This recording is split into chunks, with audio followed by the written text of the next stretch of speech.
വിജയ് എഴുതി സംവിധാനം ചെയ്ത് തമിഴിൽ റിലീസായ ഒരു ഫാൻറ്റസി ഹൊറർ പടമാണ് അഗസ്ത്യമുനി എന്ന് വല്ലതായിരിക്കും ഉദ്ദേശിച്ചത്. ഈ സിനിമയിൽ ഇതിലെ ക്ലൈമാക്സിൽ ഒരു കാർട്ടൂൺ നെറ്റ്വർക്ക് ഫൈറ്റ് ഉണ്ട്.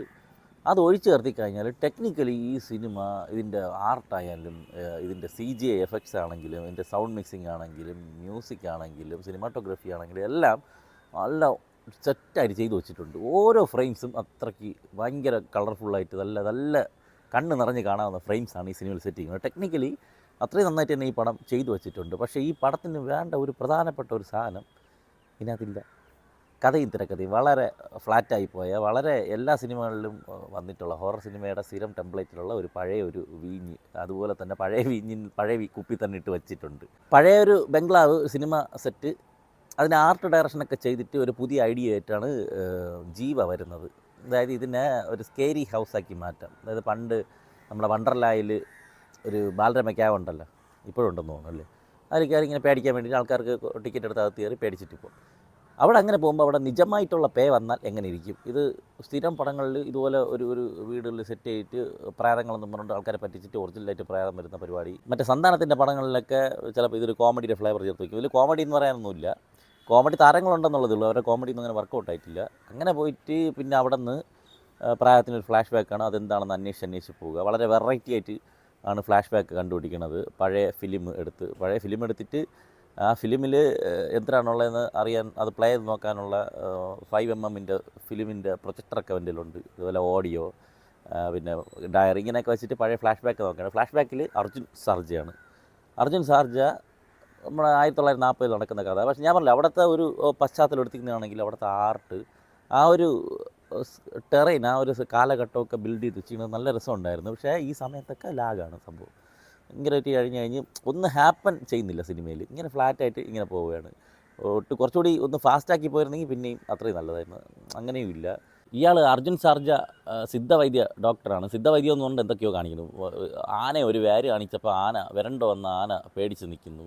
അല്ല, ബോൺ മാരോ ക്യാൻസറിൻ്റെ മരുന്ന് കണ്ടുപിടിച്ച സിദ്ധവൈദ്യൻ, ഇങ്ങനെ കുറേ പരിപാടികൾ. പിന്നെ അതിൻ്റെ ഇടയ്ക്ക് മറ്റേ ഇതിൽ ബ്രിട്ടീഷുകാരന്മാരല്ലോ, ഫ്രാൻസുകാരന്മാർക്ക് ഇന്ത്യൻ പട്ടികൾ എന്നുള്ള മറ്റേ ഒരു ദേശസ്നേഹം, നമുക്ക് ചോര തിളക്കണ കുറേ ഡയലോഗുകളുണ്ട്. ഇന്ത്യൻ പട്ടികൾ എന്നുണ്ട്. ഇതൊക്കെ ഭയങ്കര ആർട്ടിഫിഷ്യലായി, ഭയങ്കര ഏച്ച് കെട്ടി ഓവറാക്കി. ഡയലോഗാണ് ഏറ്റവും വലിയ പ്രശ്നമായിട്ട് എനിക്ക് തോന്നിയ പടത്തിൽ. ഡയലോഗൊക്കെ ക്രിഞ്ച് ഡയലോഗ്സ്. ഇതിൽ ഫ്രഞ്ച് ഡയലോഗ് ഇട്ട ആൾക്കാർക്ക് മനസ്സിലാവില്ലല്ലോ, അതുകൊണ്ട് അവരൊക്കെ തമിഴാണ് സംസാരിക്കുന്നത്. ഇന്ത്യൻ പട്ടികളെ നമുക്ക് അടിച്ച് കൊല്ലണം എന്നൊക്കെ പറഞ്ഞുള്ള ഒരു ഭയങ്കര വാക്കുവേടായിരുന്നു. ഇങ്ങനെയൊക്കെ പോയിട്ട് പിന്നെ ഈ പറഞ്ഞില്ലേ ക്ലൈമാക്സ് പരിപാടി നമുക്ക് പ്രഡിക്റ്റ് ചെയ്യാം. ഇത് ഇങ്ങോട്ടാണ് പോകുന്നത് എന്താണെന്നുള്ളതൊക്കെ നമുക്ക് പ്രഡിക്റ്റ് ചെയ്യാൻ പറ്റുന്ന രീതിയിലുള്ള ഒരു സിനിമ. ക്ലൈമാക്സിലെ ഫൈറ്റ് എന്ന് പറഞ്ഞാൽ കറക്റ്റ് കാർട്ടൂൺ നെറ്റ്വർക്ക്.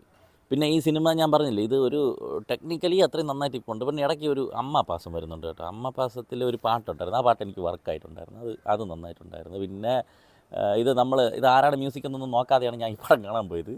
സംഭവം ഇടയ്ക്ക് വെച്ച് നോക്കിയപ്പോഴേക്കും ഇളയരാജയുടെ ഒരു പഴയ പാട്ട് കേൾക്കണം, മനസ്സിലായി യുവാൻ ശങ്കർ രാജയാണെന്ന്. യുവാൻ ശങ്കർ രാജയ്ക്ക് ലൈസൻസ് ഉണ്ട്, ഇളയരാജയുടെ ഏത് പാട്ട് എടുത്ത് വെച്ചിട്ട് എങ്ങനെ വേണമെങ്കിലും കൊളാക്കി വയ്ക്കുക എന്നുള്ളത്.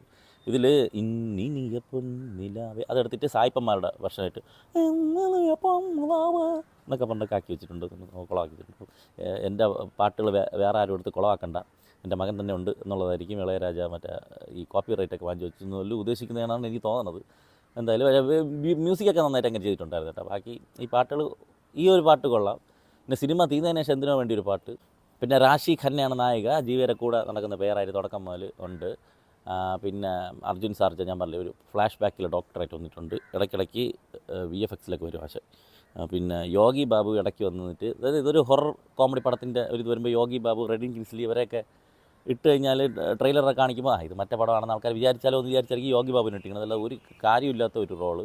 റെഡിൻ കിൻസ്ലിയെ പകുതി കഴിഞ്ഞപ്പോൾ പിന്നെ കാണാനില്ല, എങ്ങോട്ട് പോയെന്ന് അറിഞ്ഞൂടെ. പി ഷൺമുഖത്തിൻ്റെ ആർട്ട് ഡയറക്ഷൻ എടുത്ത് പറയാവുന്ന ഒരു പോസിറ്റീവാണ്. ഇതൊക്കെ തന്നെ ഈ സിനിമ ഇത് നല്ല രീതിയിൽ വലിഞ്ഞ് ഇടയ്ക്കിടയ്ക്ക് ബോറടിച്ച്.